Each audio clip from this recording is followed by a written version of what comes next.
Welcome back everyone to another Company of Heroes 3 podcast. This time we are going to have a 2v2 on Moscow Outskirts Winter, sent in by... I do not know actually. It was definitely sent, but the email didn't really contain an indication as to who was who. Oh well, we have Jorz playing as DSF. I remember that name, so it might be him. Explosive Shit, in caps, playing as the Soviet Union. FMP Destroyer, I remember him too, so hey, it could be either him or him. I think Jorz. I am pretty certain of that. Like 80% certain. And yeah, he's going to be playing as the Wehrmacht. His friend is going to be Black Chateaumeuni, playing as the OKW, immediately sending his Sturm Pioneers to the center of the map, trying to capture the central VV. We'll see how that goes, because we have Jorz coming in with the rear echelon troops at about the same juncture. No engagement quite yet. We do have some barbed wire being planted on the backside of this truck just to prevent the allies from using that cover, which might come in handy very soon as there are some conscripts approaching. Fast approaching, though, the building. So if they get in the church, then they're going to be able to shoot down on the riflemen that the Germans might bring up. Oh, no rifleman. A sniper. Well, this is going to be one way to counter units in buildings. But yes, they're going to have a pretty good vantage point on the engineers. And since we don't seem to have any riflemen quite yet out, then that's going to be about it. And they're going to get shot at by a sniper. So the sniper is going to be very useful against the units in the building. And it's going to be very useful against Tier 2. Support Weapons Compagnia is up for explosive shit. So you'll have a very, very easy time countering the Maxim machine guns, the mortars. Well, maybe not the mortars. Mortars could be very dangerous to the sniper. A random straight shot will definitely hurt the sniper quite a lot. But yes, it will be very easy to counter the mortars if he can get in range, and the anti-tank guns, and obviously the Maxims. So very good for him that Explosive Shit did not go for a Tier 1, which would have countered hard the sniper pick out of him. Rear echelon troops from Jorz manages to capture the cutoff point near the fuel, and almost destroying the cube wagon. Rifleman jumping into the house, managing to get the last few shots in. Sturm Pioneers trying to come in to assist, but they're not going to be in time. A second Sturm Pioneer squad is on the field for Chateaumeuni, and he's going to have a pretty hard time at making use of the Sturm Pioneers, considering the riflemen in the building. Interestingly enough, he decides to push up his Volksgrenadiers, and then he decides to not push in with the Sturm Piles at the same time, which would have been an excellent decision, pushing in with this squad and also this other squad that's over here by the munitions, surrounding the riflemen and the rear echelons. That would have definitely made sure that this assault succeeded and he recaptured the cutoff point. But as it stands, he's going to be wasting the lives of his Volksgrenadiers in a pretty futile engagement. Now, finally, the Sturm Pioneers are coming in, but the second squad is still kind of diddling around the fuel point, not really doing much. The flank, though, might succeed regardless. Definitely tons of damage coming in on the Sturm Piles, or sorry, not on the Sturm Piles, on the rear echelon troops. Here comes a secondary flank from the riflemen, though. So basically, the Sturm Piles are being brought into a sandwich position. They managed to get into the other side of the building, and here comes also another folk squad, which is going to help very greatly in that regard. Maxims on the right pushing up, and interestingly enough, the sniper decided to come to the left, which means that the right side is completely open to the Maxim spam. Well, not really Maxim spam, but the Maxim of explosive shit. Sniper is going to be starting to pick up some riflemen. Very, very good target. Obviously, tons of damage coming in on the manpower reserves of Jorz, because these riflemen do cost quite a bit to reinforce. In fact, the squad might go down. I don't think they're going to be able to retreat in time. Maybe. Let's see if the last shot from the sniper. This sniper does not shoot because the riflemen get out of range quickly enough. Very, very lucky for Jorz. Jorz's riflemen still going to be taking tons of damage, though, from the sniper, as you can obviously see. And up here, we do see that the Maxim machine gun is doing some... Okay, so it's doing some capping work. We have Molotovs being brought out by Explosive Shit, which is an interesting pick. This rifleman squad also taking a lot of damage. Sniper misses the last shot on the retreating unit, and the sniper will not be able to finish them off. Nobody, in fact, will. Maxim machine gun pushes up to a very interesting building, because this is very easy to outflank from the Axis side of the map.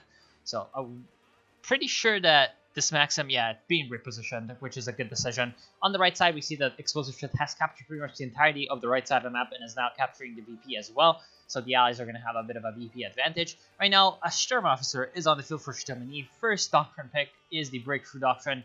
Breakthrough Doctrine, very, very useful for the Sturm Officer because of the bonuses that it gives to the units around them, allowing the German riflemen to just have that much more accuracy in picking off enemy units that are closing in. And here comes also a attempt at a Molotov, but it completely fails, and it gets shot down, literally shot down by the Grenadiers. Also, the riflemen taking huge amounts of fire. Even a rifle grenade, gonna be forced to retreat. Rifle grenade not really doing much, and interestingly enough, the Grenadiers decide to retreat, having taken a bit more damage than they care to. Sniper is up to Vet 1 with 12 kills already, so Sniper doing pretty much God's work right now, and he's gonna be continuing to do that, especially against these conscripts who have no chance at retaliation at this long range, basically a screen away. And the Maxim also isn't going to be able to do much. However, there are some riflemen snooping around the area, which might be useful. Sorry, I have to go offline on Steam because people are doing things. Okay. And right now, at this point, you can see that there's a couple of rifleman squads from Drawers going to be trying to capture the left side of the map with their fuel points. Finally doing some harassment. Molotov going down on the shack where the Sturm Officer was hiding, it would seem. But at the same time, that really didn't do all that much, and the Sturm Officer was able to retreat back to base quite easily. Battle Reporters is up for Chateau Mani. He actually put it in a very good position in between the two bases, so when somebody comes in and retreats, obviously when the medics are upgraded, they're going to be able to heal up automatically both units retreating to the Wehrmacht HQ and also units retreating to the OKW HQ, so that's going to be very nice. However, FMP Destroyer decided to build his own bunker here, so spending 150 manpower for no real reason because he could have just waited for Chateau Mani to go with a medic upgrade, which would have, negated the need for the medic station upgrade on the bunker. But oh well. We do see a Stuart on the field for George. This is going to be excellent, especially against the Sniper. That is, unless the Stuart manages to somehow get into close range with these Volksgrenadiers and then gets Panzerfausted. But yeah, instantly retreats the Sniper. Very good job from FMP Destroyer. FMP Destroyer also noticing that the Stuart is coming in, brings up the pack gun and gets a very nice first shot off, going to be forcing the Stuart away. Stuart is going to have to try to find some alternative way to flank the Allied position, or sorry, the German position near the road. Otherwise, it really won't have basically an opportunity to come in and destroy some of these squads, which is what it wants to do as much as possible before the Germans get too many counters out for it. He needs to use the Stuart as much as possible in this time of need. Now, we do have a couple of Grenadier squads on the right side of the map, along with a Volksgrenadier, trying to recapture the right side of the map from the Allies, but here comes the very, very consistent, reply from Explosive Shit, bringing in a Guard squad and 2 conscripts. Going to be forcing away the Grenadiers and forcing away the Volks as well.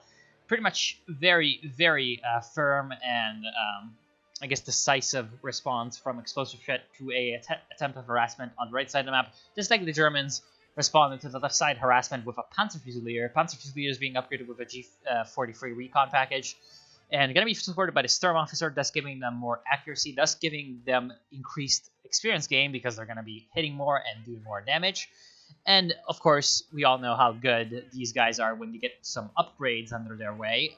Obviously, the quicker you can get to Vet 5 with the Panzer Fusiliers, the better. Panzer Fusiliers being really, really good with a 6-man squad. They can survive long enough to get that veterancy quite easily. Even if you don't have exactly the best unit control, you can still get them to be very, very highly vetted without losing them. So you can do some very good work with the Panzer Fusiliers. Excellent anti-infantry unit for the OKW. One of the main reasons why you want to go with the Breakthrough Doctrine. In fact, a lot of people really kind of like the Panzer Fusiliers over anything else in the Doctrine. That is essentially even me. Like, I really like those Panzer Fusiliers. And I don't exactly like the other abilities of the Breakthrough Doctrine. Sometimes they're okay, but sometimes they're not. And right now, the Guards on the right side not really taking cover. This is going to be very, very bad for them, because here comes a huge horde of Grenadiers, and even a Panzer Grenadier from FMP Destroyer. Here comes the Rifle Grenade. Very, very good Rifle Grenade. Going to be taking out most of that squad. Only one man retreating back to base. Essentially preserving the squad, but just a slight inch to the right would have meant that the Rifle Grenade would have killed the last remaining guys. Well, taking tons of damage is also the Stuart. Taking huge amounts of damage from, I think, the Pack and the Raketenwerfer. In fact, 2 shots is exactly the amount needed to reduce the Stuart to that kind of level of HP. But at the same time, we do have Free Rifleman Squad with those BARs. BAR is going to be excellent at destroying German infantry. Looks like 1 BAR per squad is the norm for these riflemen. Wanting to spread out the upgrades on as many squads. Will you shut up? The cavalry company guy does not want to shut up. Wanting to spread out the upgrades over as many riflemen as possible, which is good because it is going to allow Jorg to gain experience on more squads at a time quicker. And also, if he needs to split up his squads, he will have a bit of an easier way of handling multiple enemy units without making certain one of his units too weak. For example, if he had 2 BRs on one squad, 1 BR on another squad, and 0 on the third squad, then what would happen if he were to send the BR-less squad to some place and he were to encounter enemy infantry? He might lose the engagement, whereas in this way he can sort of be a little bit more even-handed in his approach. Now, Captain, gonna go down, definitely. A little bit of a mistake in terms of squad management. Jorg has been losing a couple of units without really the need to do so. I think he also lost this annoying ass interface. Okay, he also lost he lost 1 rifleman squad, as I remembered. It was like about over here in the map. And we do see a fighting position. Interesting from Jorg. He's going to go for the fighting position and not put the rear echelon troop in it. I think he's going to be just holding it for the rear echelon troops, though. Oh, other rifleman squad might go down. Very, very likely to escape from the mortar fire. And right now there's a flak half-track at 11 minutes. That's very interesting with Stuarts on the field and such. That's a very, very interesting choice. Here comes the fighting position upgrade with the 50 cal. The rest of the rear echelon squad is still coming up at maximum speed. I'm not sure what happened with them, but they will be able to defend the fighting position, hopefully, along with a bit of repair job. The fighting position should be holding the ground for the Allies a little bit longer. Here comes a Zusu half-track, so that's going to be excellent against the sniper, excellent against most of the German units, except the Raketenwerfer and the Pack. A Pack gun is coming in for FMP Destroyer. I think that's still the last one. Interestingly enough, it had decided to do a bit of a trip back to base, it would seem. Not really sure as to why, but I guess he had to replenish or something. And right now, the Pack might be trying to do some work on these American and Soviet light vehicles, but it's very confused as there's tons of line of sight obstructing obstacles in the way of its fire, and in general the 2 vehicles are very, very quick, very, very nimble, and so they're doing some very weird maneuvers that the AT gun really can't follow. Here comes the Stuart trying to get a number on the flak half-track, not using the shell shock ability from Jorg. Interestingly enough, that could have definitely meant the destruction of that flak half-track. Also taking fire from both the Pack gun and the Raketenwerfer. Crossfire from 2 flanks with the anti-tank guns. Very, very good job from the Germans. Going to be taking out that Stuart. That's going to be very bad for Jorg because he was needing that Stuart for anti-harassment maneuvers on the left side of the map, and also from an anti-infantry standpoint. Of course, from an anti-infantry standpoint, he also has a couple more rifleman squads with the BARs, which is going to be great. However, having a little bit of extra armored support, a little bit of extra mobile support would have been good. Also, Rangers coming in from him. So, yeah, from the cavalry company. Quite a lot of anti-infantry options as well.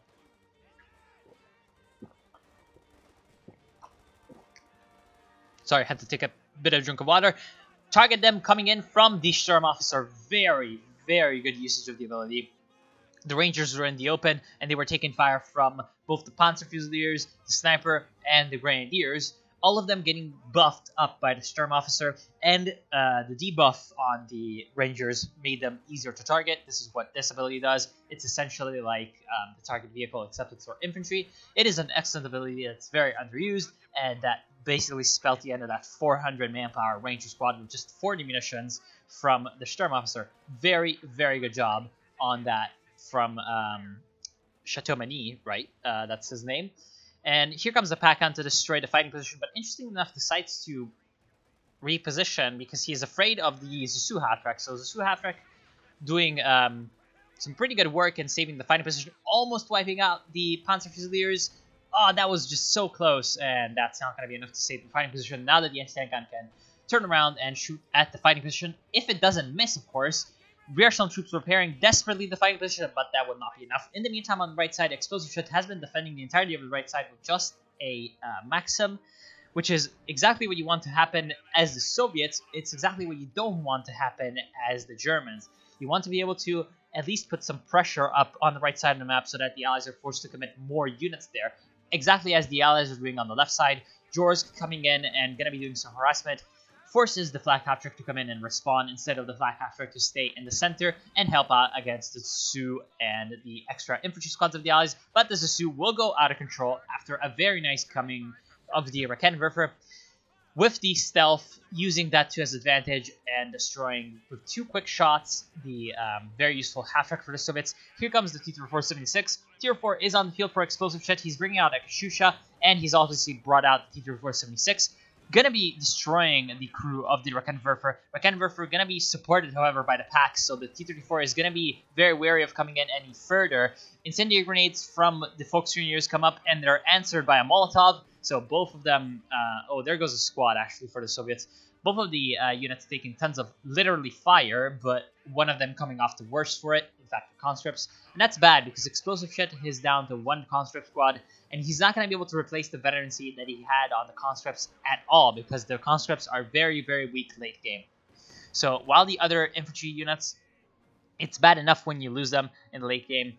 It's even worse with the conscripts because at least the other ones do have a chance with the weapon upgrades to get a little bit of extra punch without getting veterancy. But with the conscripts, it's really the only way to get some extra damage in the late game is veterancy. Ooh, very nice usage of the Pioneers with the Minesweepers. Going to be finding out a demo charge and destroying it just before the T-3476 can come in and rescue it. Sherman is on the field for Jorsk. I think that's a mistake because his ally went for the T-3476, so he has the medium tank covered. Of course, on the left side, it's going to give a little bit of extra something to think about for the Germans. Going to be dividing up the attention of the Soul Pack and the Soul Raketenwerfer up a little bit more. Obviously, one of them is going to be having to watch for the T-3476, and one of them is going to be having to watch for the M4 Sherman. So what that means is essentially one of the packs is going to be alone against one of the tanks the entirety of the time, which is very bad because if the tank decides to do a flanking maneuver and gets a little bit lucky maybe even, that's going to be very bad for the pack because it might get flanked, it might get destroyed, and that's going to be all of the anti-tank defenses that the Germans have to offer for one side of the map gone temporarily, which would be obviously a disaster. Right now, FMP Destroyer is going for the Tiger, it would seem. He has 210 fuel saved up. He's not really going for the tier 4, so he hasn't even upgraded the Battle Phase 2 for the tier 3. So that would be very, very, very weird if he didn't go for the Tiger. I think he should have gone at least for the Phase 3 because his friend, Black Chateau-Mini, has gone for the Battle Headquarters, and now he's going for a Schwerpanzer Headquarters.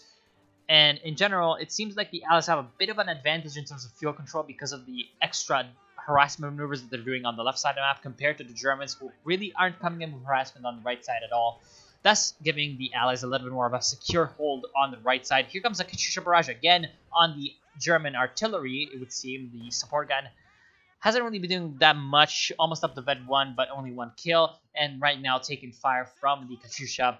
Katyusha, these couple of rounds has kind of been wasted a little bit, which is not exactly what you want to happen with the first rounds. As I've said many times, there goes a couple of bazookas from the rear echelon troops. They were completely caught out as they were building a tank trap. That is exactly what you don't want to happen. And also the machine gun from Jorsk is going to be caught out. Tries to put in some AP rounds on the Flak Half-Track. Might decide to... Yes, it will completely be destroyed.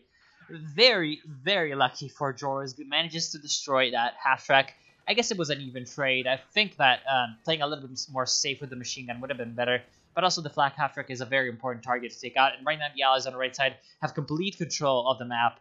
And they're basically just managing to push up right up to the base of the Germans, which is bad because obviously right now the Germans are trying to get to the late game of, to the late game units. So having that extra resources, even from these small points such as this one and this one, having those under their control would be very helpful just because of the extra resource income. But right now it would seem like the Germans are in a bit of a pickle.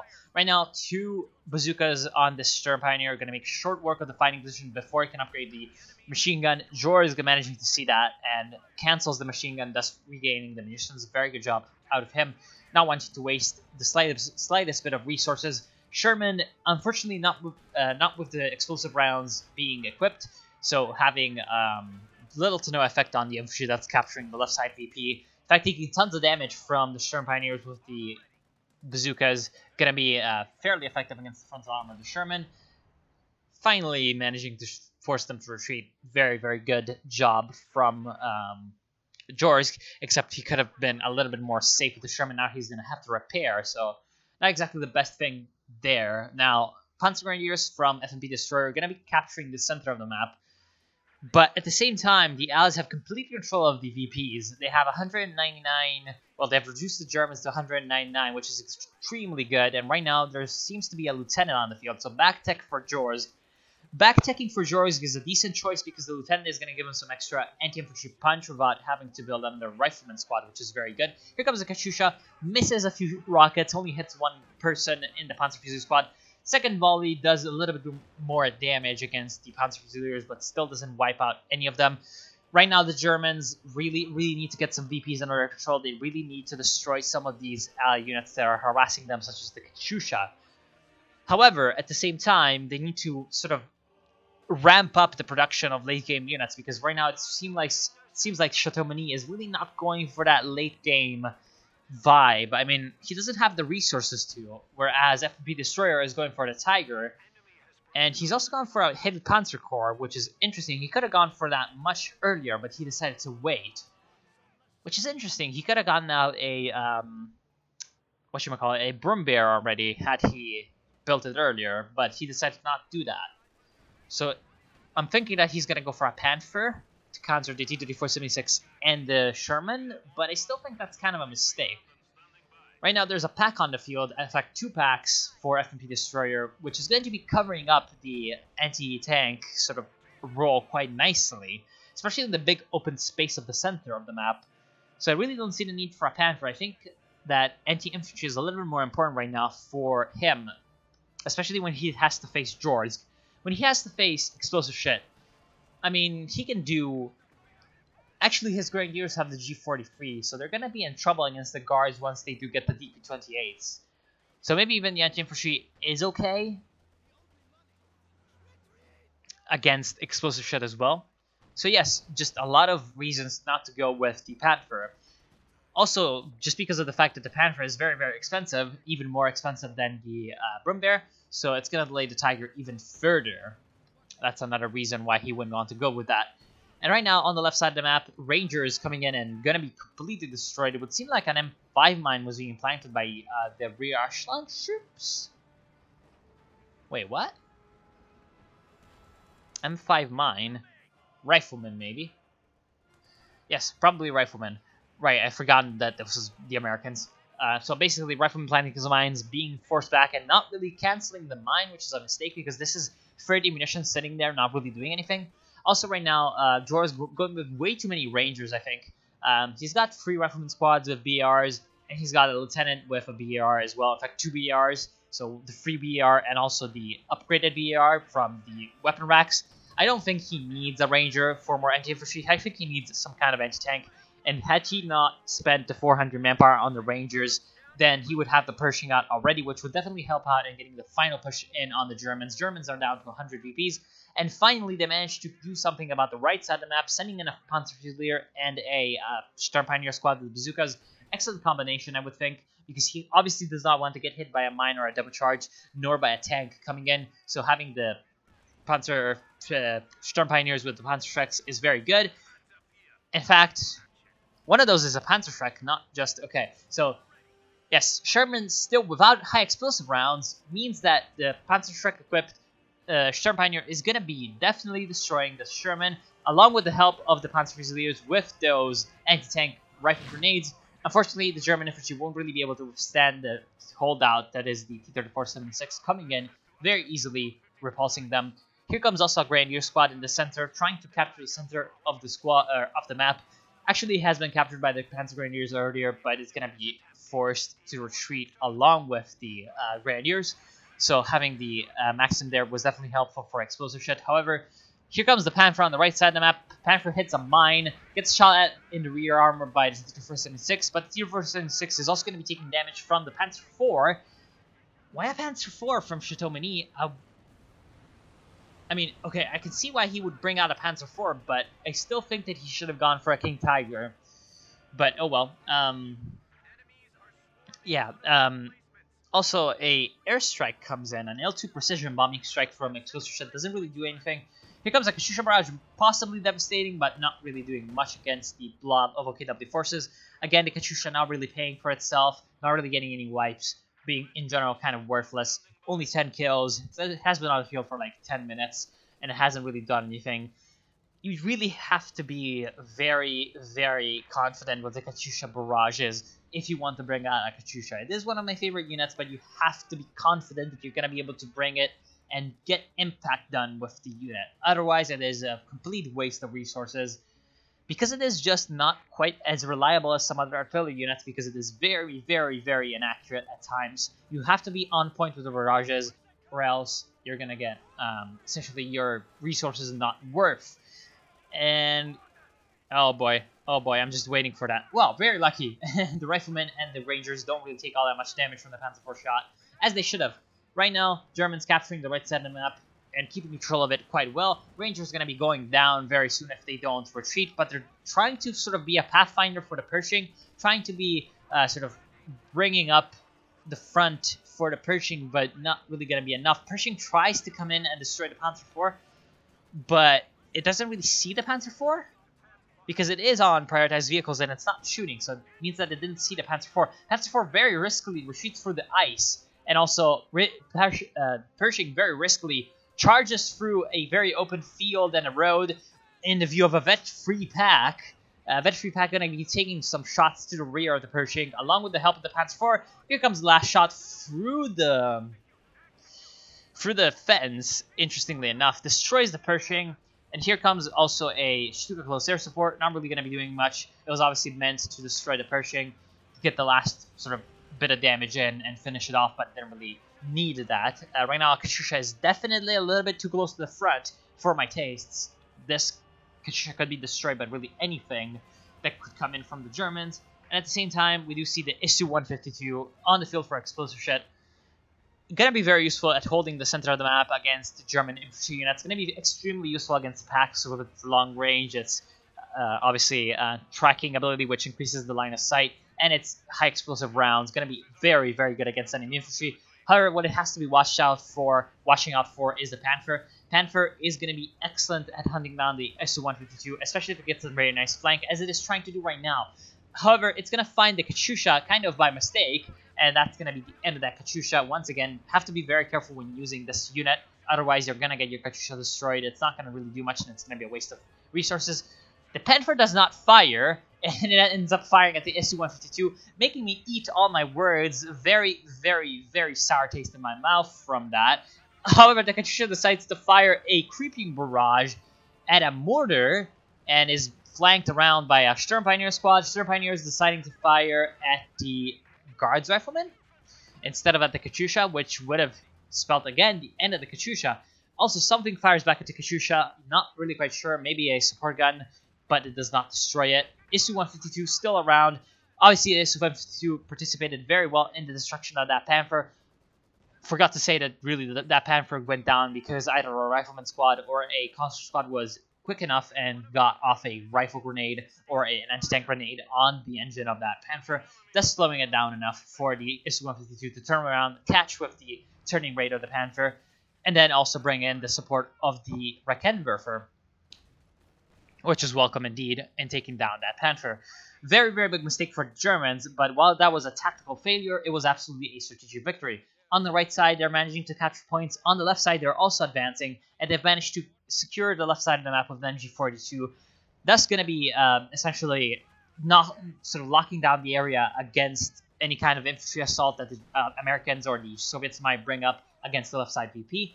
Also, in the center, they do have a bit of a very good armor contingent. That is, it would be even better without the loss of the Panther.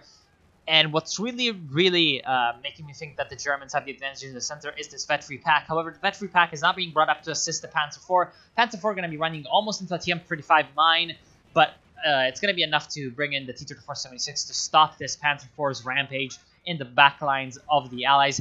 Isu-152 still without the high explosive rounds loaded. I'm not sure why these Allied players are not using their high explosive rounds. It's really one of their main advantages that Sherman with high explosive rounds, which is now dead. I'm not sure when it died, but it did die. And also the Isu-152 with high explosive rounds, that's giving them more punch against enemy infantry. It's something that they need, considering that their own infantry is right now a little bit inferior to the Axis infantry. So I'm really not sure as to why they're not using that to their advantage. Obviously, the T-34-76 does not need that because it is already extremely good against enemy infantry. But still, they have to be watching their vehicles a little bit more carefully and doing a little bit of extra micro. Very good job, actually, from Explosive Shred, finally destroying some of these support weapons that are lying on the ground. They definitely need to capture the pack instead of destroying it, however. The pack is so valuable against later game German vehicles that you cannot just simply destroy it. You have to take it for yourself. It has the best armor penetration pretty much of any of the anti-tank guns that are in Company of Heroes 2. That is extremely useful against later tier German armor, especially that Tiger, and even better for the Jagdtiger. The Jagdtiger is extremely vulnerable to anti-tank guns and tank destroyers because they, for some reason, decide to stun it a lot. And there goes another Ranger squad from the fire of the Obersudan. Very good job from Stomini, keeping his infantry together, keeping their infantry alive, and keeping them vetted up. That is something that he is doing a little bit better than Jorsk. Jorsk losing tons and tons of Rangers, not exactly the best thing.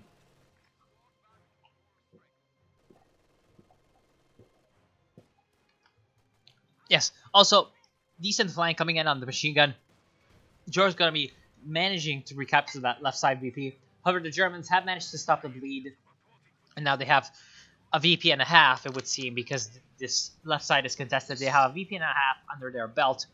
Here comes the Pershing, the second one, on the left side of the map. Gonna be very, very dangerous against any kind of German troops because the Germans also lost their own armor in the process, which is exactly the reason why the Pershing's loss for the Allies hasn't really been as devastating as it could have been. If you lose your Pershing and then the enemy uses their armor efficiently and without mercy, then you're going to be in trouble. However, if they also manage to lose their tanks, it's not quite as bad. Although it is pretty bad because obviously the Pershing being only one vehicle, you'd kind of want it to be as vetted up as possible when later on you have to face multiple enemies. T-34-76 managing to get out of the clutches of that pack. In fact, the second pack has been built. This one is not obviously vet-free, which is very good. Here comes the Panzer IV, almost up to a mine. Very, very, very unlucky for the Allies that it did not hit it earlier because the Katyusha is going to go down from that.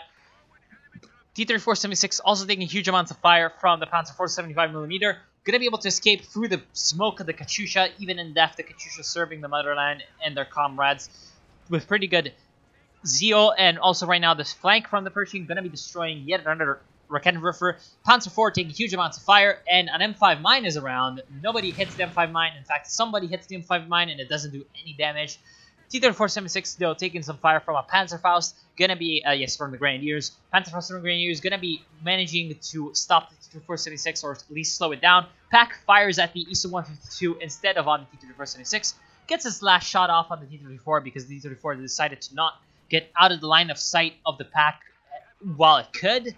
And also, looks like the Isu-152 is going to be escaping. Still finally loaded in the high explosive, but not quickly enough to get sort of enough impact done on the fight to really do some good work. However, it would seem like the Allies have more infantry left by the end of the fight, and they're going to be able to capture the center of the map. Here comes a Panzer Grenadier and a Sturm Pioneer from the Germans. However, they're not going to be able to respond to the Maxim. There's really nothing they can do when that thing hits the field and decides to suppress their infantry, unless they bring in armor, and which is not going to be quite as easy because they've lost all their armor except the Tiger. Now the Tiger is on the field. It can be used to good effect. However, the Tiger has to be very careful because there is a Pershing on the field. There is an Isu-152 on the field. Isu-152 going to be again destroying the pack. Not sure as to why they're not getting the pack for themselves. This is actually pissing me off really hard because the pack is so good. You have to be getting the pack. It's just too good to pass up. It's an opportunity that you're not going to be getting all the time. So having the pack under your control instead of destroying it, I mean, obviously better to destroy it than to leave it to the enemy, but it's just such a good opportunity for the Allies to get in a free and excellent anti-tank piece that would be very, very helpful in the open space of Moscow outskirts. And they're not doing it. This is going to be biting back against them later on. I can just feel it right now in my bones. I mean, I just don't see why they're doing that. Panzer Grenadiers DP-28. Interesting. That's not something I see every day, but yes, it's going to be very, very good for the right side of the map. Coming in with some infantry finally from the Germans, going to be capturing it up and shutting down the Allied, I would seem, resource lead in general, but definitely VP lead. It would seem that they're not going for the field point. I myself would go on to the field point with this Panzer Grenadier squad. And also, I think that this is not exactly the best positioning possible for the MG42, because what if they come in through here? I think that a much better positioning for the MG42 would be either over here or over here. I think over here would be better. But in general, I just... not my favorite thing ever, how he positioned that MG42. FMP Destroyer going to be trying to come in for the center of the map and capturing it up. Gets run over by the T-3476. T-3476 is going to be forcing the infantry to retreat along with the Maxim. Isu-152 still hasn't been repaired because...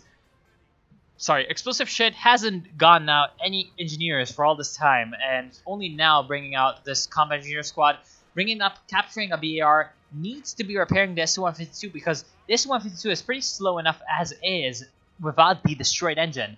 With the damaged engine, he's going to be so prone for a flank. While the Tiger isn't exactly the tank that you want to be flanking with, other vehicles that the Germans might be bringing out are Panthers. Oh, a Jagdtiger. Interesting. So no Panthers, definitely. The Germans are going for defensive units this time. Earlier on, they did have those mobile and dynamic medium tanks, but right now it would seem like they're going for a more static, safe play with the Jagdtiger and the normal Tiger. So bringing out the big cats and hoping that the big cats can carry them to victory. If they're supported enough, they're definitely going to be able to. The main way that the Germans have, or sorry, that the Allies have to counter this would be, oh, here comes a Stuka strike on a still damaged Su-152. Pershing almost goes down to the Stuka strike. The gun gets damaged, and the Pershing barely escapes from that. Very lucky for Jorsk. Very much on the point, getting the Pershing out of there as quickly as possible. Su-152 very... Oh, this is actually something that I have to pause for. This is so hilarious whenever it happens. Whenever you upgrade a Dishka machine gun, or in general a pintle-mounted machine gun on any vehicle, and then that vehicle gets targeted by an airstrike that requires you to have line of sight on the vehicle for it to fire on the vehicle, then the pintle-mounted machine gun always fires at the incoming airplanes, thus revealing the position of the tank, even if you don't have a spotting mechanism for the Germans. So, for example, a 2 scout car with a spotting scope, or even just a unit coming in. There's none of that for the Su-152, but if it had been staying in the radius of the Stukas, there wouldn't have been anything that the German planes, or sorry, the German units could have done to spot the Su-152. But the Su-152 would have made itself spotted by the German airplanes, thus sort of bringing its doom by thinking to be useful against airplanes. That's just too funny for me. Like, it's just one of those things that is just like, wow, the irony. And also right now, that would have, I was about to say that would have exposed it to the Jagdtiger as well, but the Jagdtiger doesn't really care whether or not it's in the circle. So yes, it is still exposed to Jagdtiger. Jagdtiger destroying its Soviet counterpart. Both of them with very big guns, but one of them is pretty much specialized as an anti-vehicle unit, aka the Jagdtiger. An anti-vehicle unit with, to be fair, some anti-infantry utility, which is the Veteran 1 ability that almost nobody uses, the supporting fire, which is kind of an artillery barrage. Yes, an anti-vehicle unit with some anti-infantry, comparatively to the Su-152, which is an anti-infantry unit with some anti-vehicle. So, essentially, while they are very similar in some regard, they're kind of cousins. Obviously, the Jagdtiger is going to be countering the Su-152, and the Su-152 is going to be countering something like the normal Tiger, but not something like the Jagdtiger. There goes the M8A1 for the Allies. Allies down to 1 tank destroyer and 1 tank, and also a couple of medium tanks coming in. Obviously, these are T-3476s, so they're of limited usefulness against the Tiger, but they're extremely good against the Jagdtiger, because if they manage to get into the rear of the Jagdtiger, especially with their excellent speed, they're going to be able to basically just run around the... And I said basically again. They're going to be able to basically run around the Jagdtiger and not let the Jagdtiger get a shot off on them. That is to say, if they manage to use flanking maneuvers correctly, if they manage to use the terrain correctly, the line of sight blockers, if they bring in a combat engineer with a minesweeper upgrade to help them out with the sweeping of mines. Of course, the Germans doesn't look like they're going for any mines, which is definitely a shame. They're kind of out of munitions because FMP Destroyer has been going for a lot of those Stuka close air supports, which, to be fair, have been paying off. And right now, Chateau Mani has been going for, looks like a lot of weapon upgrades on his infantry, which is definitely a good decision. But some of them has been provided by the grace of the the guards. That's the thing I really dislike about the guards, is that they're really generous with their weapons. Their weapon upgrades, they tend to get dropped quite a lot. The Tiger is going to be going down to the Pershing/Jackson combo, but the Pershing/Jackson combo also takes some fire from the Jagdtiger and the Storm Pioneer squad. Very good answer coming in. Basically an even trade between the Germans and the Allies. But it is a little bit better for the Germans because they're going to be able to bring out the Tiger a little bit quicker than the Allies are going to be able to bring in back the Pershing, because the Pershing was supported by that Jackson. So the Jackson is a little bit of extra fuel that was spent that is not going to be coming into the fund, the Kickstarter fund for a new Pershing tank. And looks like also T-3476 is trying to flank, but just a tiny bit too late. Taking, looks like, also tons of damage from... I'm thinking the Sturmpire squad, and that's going to be enough to destroy at least one of the T-3476's. Jagdtiger kind of smartly decides to back up right up to the tree line and decides to fire on the Jackson first rather than the T-3476. Jackson taking huge damage from the Jagdtiger shot right into the rear armor. Panzerschreck shot in the rear as well, going to be destroying the main gun, preventing it from firing at the Jagdtiger. Jagdtiger going to be finishing off the Jackson. T-3476 comes in, tries to flank, but takes a Panzerfaust for its troubles, and I don't think the Allies can bring in any more reinforcements to win this fight at all. Their infantry is coming in, but it's sacrificing itself upon the altar of the German squads that are trying to protect the Jagdtiger. T-3476 is still alive, but the Jagdtiger, which was the real main prize of the fight, is still alive and kicking. Right now on the right side, the double LMG, wow, that's ridiculous. Double LMG Obersoldaten going to be able to very easily wipe out these conscripts, even with the heavy cover bonus. Maxim going to be stolen by some pioneers. And right now, the Jagdtiger, as the driver is being, or sorry, the radio operator is so fondly saying, has achieved the veterancy. And so, getting up that vet 2, going to be available with the supporting fire against enemy infantry, and also going to be available with the more mobility and rate of fire, which is extremely useful for a vehicle like the Jagdtiger. Very nice. And also, right now on the right side, it would seem that the T-3476 from Explosive Shed is going to be, that's not English, is going to be clearing out very easily these Obersoldaten, and actually getting at that DP kind of working against them, because now they drop the MG34 light machine gun. If the conscripts can come in and get that weapon, they're going to have a much easier time against enemy infantry than without. Remember, basically, whenever you get a weapon... Okay, so the weapon stats of units... Okay, I need to pause to explain that. Okay, the damage that units do, the damage stats of units, they're basically mostly dependent on the weapon. They're dependent on two things, the weapon and the veterancy. The veterancy is actually how you differentiate different units, right? So a conscript is obviously not going to have as many bonuses at vet 3 as a Obersoldaten at vet 5. So the MG34 is going to be better on the Obersoldaten at vet 5 than the conscripts at vet 3. However, the base weapon stat is the same at vet 0 for both of the units. So if you have the MG34 on a 6-man squad like the conscripts that is very easy to reinforce, very cheap, then that's even better than having an elite infantry units. While this may seem like a bit of a paradox, having a good weapon on a shitty squad is better than having it on a good squad, it kind of makes sense once you think about it in the terms of what's really giving the stat to the damage. Is it the person wielding the weapon, or is it the weapon? In Company of Heroes, it's the weapon. So the cheaper you can get a guy with a BAR or a MG34 to reinforce, the better is that going to be, obviously. The main difference, obviously, being that with the conscripts, you can't normally upgrade a weapon. You have to pick it up from the ground.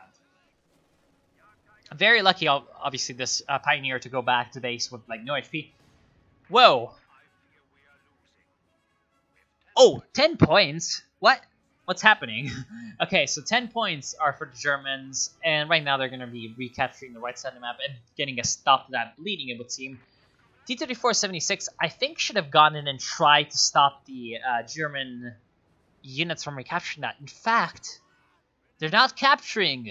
You have to be careful when you're capturing VPs. When you're capturing in general, you have to be careful that your units are actually in there and doing the capturing. If the T-34-76 had stayed here, the Allies would have won. They would have won if the T-34-76 had stayed there and sacrificed itself for the glory of the motherland.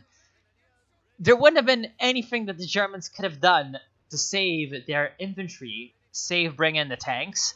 And the tanks were kind of busy already because there was another T-34-76 and a Jackson doing some other stuff around. So the Allies would have won. Oh boy, I hate this.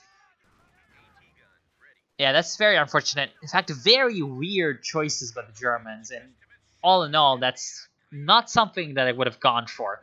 Both the Panther and the Panzer IV-J are, in my opinion, very weird choices. I think that going for the Tiger for FMP Destroyer and going for a Panther for Black Chateau Mani would have been much better. Or even, for example, Black Chateau Mani going for, I don't know, something like a Jagdpanzer to support the Jagdtiger. That could have been an interesting choice against any further Pershings, but maybe it wouldn't have been a very good idea. Who knows? 1 VP left for the Germans, by the way.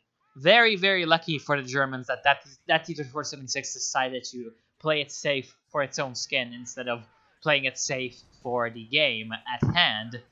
Right now, the Allies have complete inferiority in terms of armor, but here comes an air bombing strike, a IL-2 bombing strike, gonna be destroying the Jagdtiger off the bat. Very, very nice fab 50-kilogram bombs coming in from the IL-2 precision bombing strike, 200 munitions for a Jagdtiger. I will take that trade any day. That bombing strike, it takes quite a while to come in, so you have to be very careful how you aim it. You have to be careful also that you can kind of follow up on it in case it does not kill the unit. But when it kind of sort of hits and maybe it stuns the enemy vehicle, maybe it does some damage to the engine, and you can actually follow up on it, or indeed it even kills it outright, then that's going to be a very, very good thing indeed. It is in general one of those sort of Black Horse abilities. Oh, there goes another squad for the Germans. One of those Black Horse abilities that can be very, very good, but it can also be very, very weak. Not exactly weak in terms of damage dealt, just pure damage dealt, but it's weak because you may just miss it outright, and then your entire munitions investment in the ability, which is not at all, something to laugh at. 200 munitions is quite a bit, especially in the late game. Then all that investment goes to waste, so it can be weak in that sense. Weak in terms of a strategic resource war type of scenario. And right now, it seems like the T-34-76 spam from Explosive Threat is going to be coming in. That's a decent choice, but you have to be good with the T-34-76s in order to justify such a strategy, because you really need to be keeping the T-34-76s alive until they get Vet 1. Once they get Vet 1, they get the secure mode ability, which is basically what turns the T-34-76 from a tank that's kind of mediocre into a very, very quick, very well armored infantry unit. That's essentially how I see the T-34-76. T-34-76 is essentially an infantry unit once you gain the secure mode, because it is what you send to the flanks and to some other areas that aren't quite as important as the main fight to capture, because they're not really quite as strong as the other vehicles that you can bring out in the late game as the Soviet Union, but they're strong enough to take out enemy infantry. In general, they're just very, very good against infantry, and they're also in general mobile enough to avoid getting destroyed by infantry handheld anti-tank weapons, so that's good. They're immune to suppression, as we are about to see very quickly. This bunker doesn't really care about, well, the T-34-76s don't really care about the bunker, and they're also able to very quickly dispatch of both bunkers and machine gun teams, and they're in general very quick, so if a tank comes in, they can run away, because they can't really face enemy armor in a straight-up fight, as these T-34-76s are learning the hard way, but they can very quickly retreat, which is not a feature that Explosive Shit is making use of, which is why I don't think that he should have gone for this many T-34-76s, because I wasn't exactly impressed by his T-34-76 play earlier.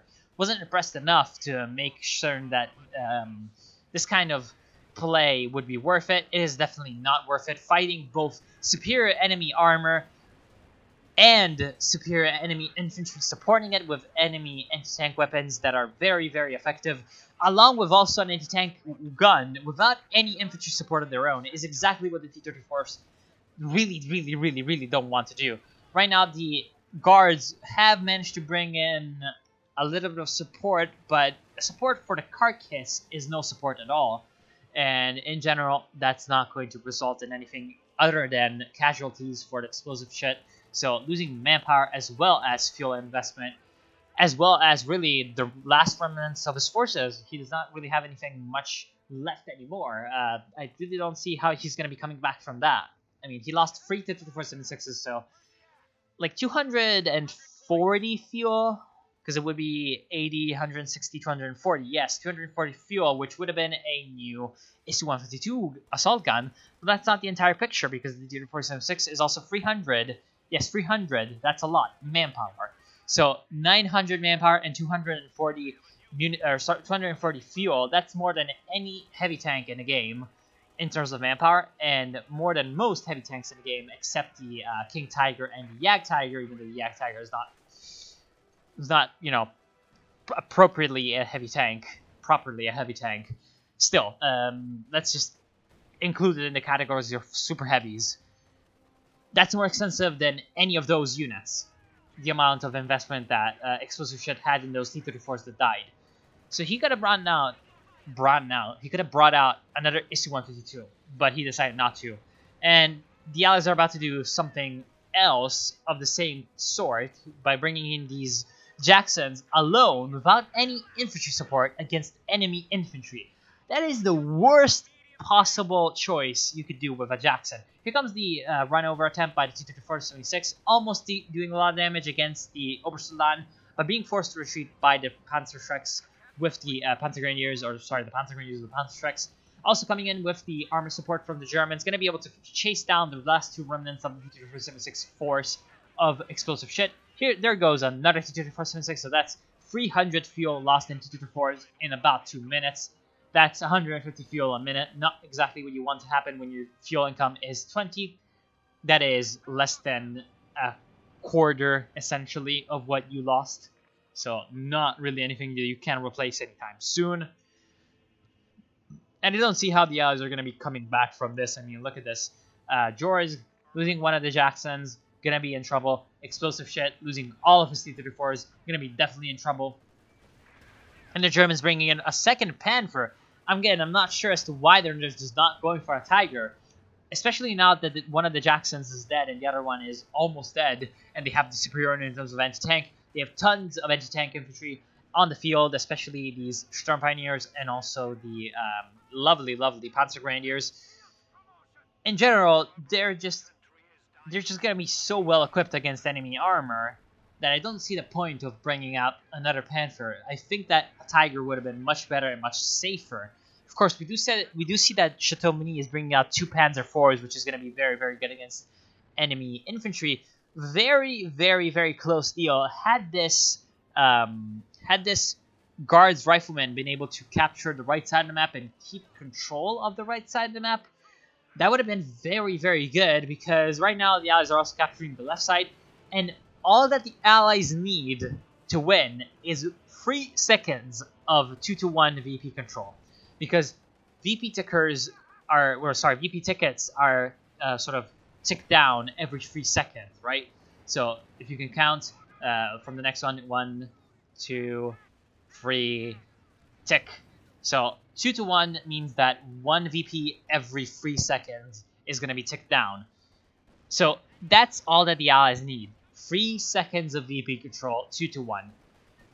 But at this time, I really just don't see it. And what the Germans need is 2 minutes of triple cap, aka free VPs every 3 seconds. So I just usually say 1 VP per second, which isn't exactly the same, but oh well. There goes the Panther, unfortunately. Oh, very lucky that Jackson doesn't penetrate the shot. And Jackson's going to turn around the corner. Never turn around the corner with a Jackson. That's the worst thing you can do with a Jackson that's not supported. Turning around the corner, because you never know what's around the corner, especially with something that's so fragile like the Jackson. I mean, my milk carton is more heavily armored than the Jackson with the Tetra Pak. The Tetra Pak carton is much more armored than that Jackson. So it obviously comes around, sees that there's obviously all these guys, and is like, okay, I died. And it cannot see them before because of the trees. So what you want to do with your Jackson is you want to be very, very careful at all times. You want to be making sure that you have an avenue of retreat at all times. You want to make sure that you are at maximum range at all times, because if you're at maximum range, then the Germans obviously have more chances of missing you, because accuracy is dependent also obviously how close you are to the enemy. So if there's 3 tanks shooting at you from a screen away, there's a chance that one of those is going to miss. About 3 tank shots is three tank shots from something like a medium tank is about as much as the Jackson can take. If it's something like a Jagdtiger shooting at it with a really big gun, and then only 2 shots, but still, that's what it was facing, only medium tanks. So having 3 shots fired at you at once at medium range like there is basically a death sentence for the Jackson, unless it gets very, very lucky and one of those shots misses at close range, which it normally doesn't. It's gonna die. But if it's at maximum range, there's a pretty good chance that at least one of them is gonna miss, especially if they're moving. Here comes a very nice pineapple, almost takes out the Obersudan, and there goes the last of the infantry for Jorsk and explosive shit. They're basically out. Pershing almost going down as well from the strafing runs of those Stukas. So far, they've been very, very, very useful to FMP Destroyer, and he has been making great use of them. And right now, the Allies have 1 minute left to bring out something and try to do something. Here comes another T-34-76 from explosive shit. It's not going to be enough, and it's going to be the end of the game. I'm just going to speed it up a little bit to ×8. I don't really see it. Yep, there comes the surrender. Don't want to be even trying because it's going to be the end. Hopefully the GG has come out. That was definitely a very good game. Quick recap of what went wrong and what went right. Let's start with the Germans. I would say that FMP Destroyer played very well throughout the game, except for the weird production choices in terms of armor. I don't really see how the second Panther would have helped him out. I think that playing a little bit more safely with the first Panther also would have been very, very much important. Bringing it up without any infantry support, in case you forgotten, by the way, the Panther that was the first one to come out died about here, trying to flank the Su-152. Almost took out the Katyusha. It wasn't really sure what it wanted to do. It came in, almost took out the Katyusha, made it retreat, and didn't really finish it off. Then it started shooting at the Su-152, which I think was its original target. Then the Panther obviously got destroyed by the Katyusha, distracted by the Katyusha. It got anti-tank grenaded because there was no infantry support to back it up, and the Su-152 destroyed it. That was a little bit reckless. It should have been a little bit better planned. When you want to flank with a medium tank, it is always best to come in from an area where the enemy has no line of sight from. And what that Panther had done was essentially... I would love to have something like paint for this, like a brush that I could paint on the map.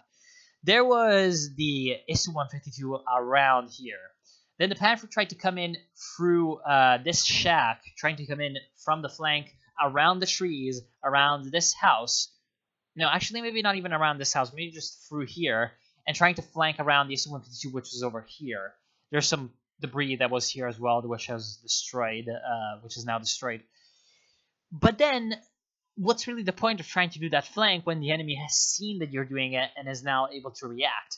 It would have been much better to do the wide move, coming in through here, obviously supported by a Minesweeper, coming in from the rear and trying to destroy the enemy from the extreme rear where they can't. That's my phone being a bitch.